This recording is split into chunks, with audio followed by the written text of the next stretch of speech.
Well, okay. Assalamualaikum warahmatullahi wabarakatuh.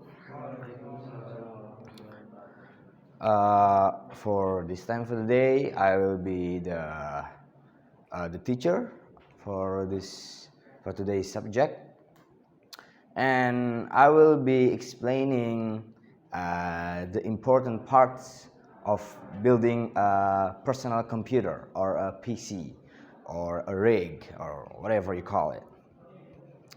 So the first thing to build a PC you need is a processor or a CPU.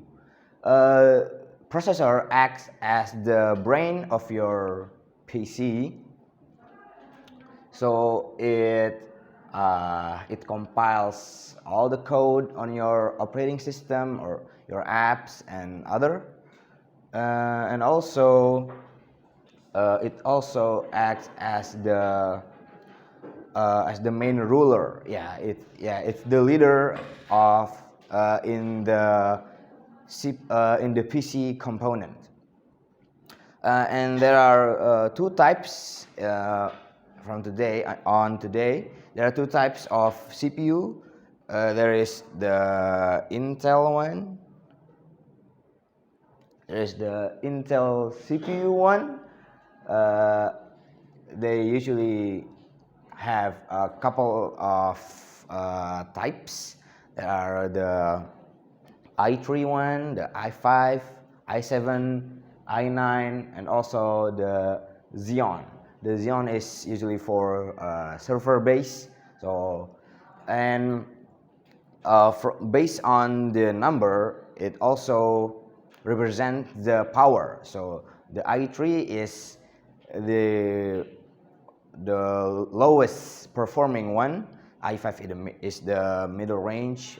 i7 also, and the i9 is one of the most powerful, but the most powerful is Xeon, but it is quite complicated, so let's moving on. And then there's also AMD.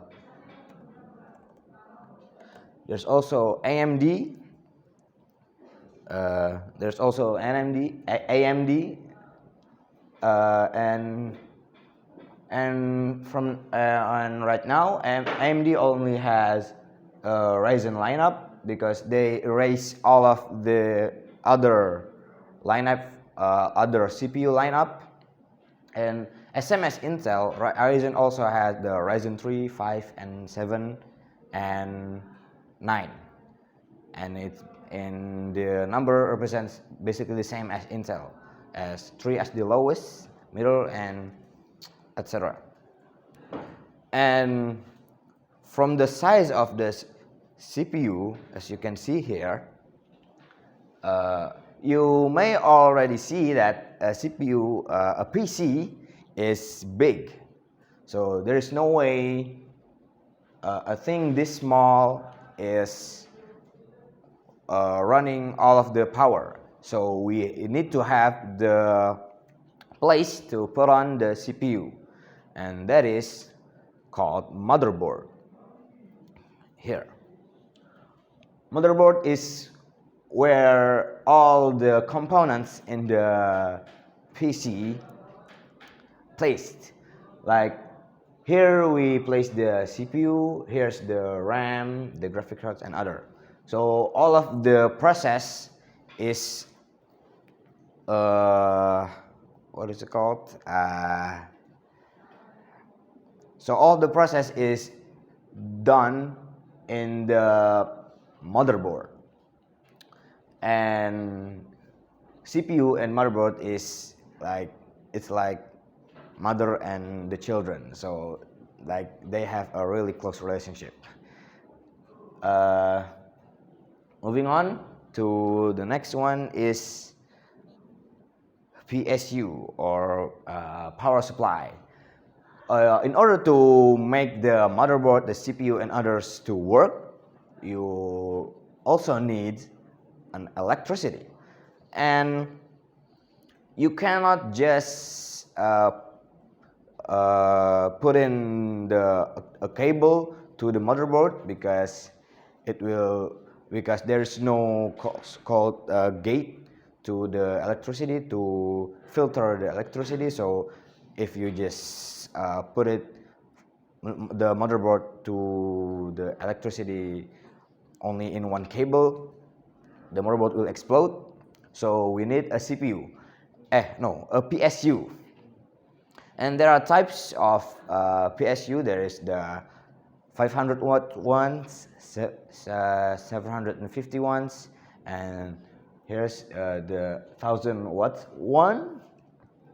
So this PSU acts as the power source for the components, and every component has its own needs for the for themselves, each component. So if you want to build a good PC, you also have to see which components need how many watts.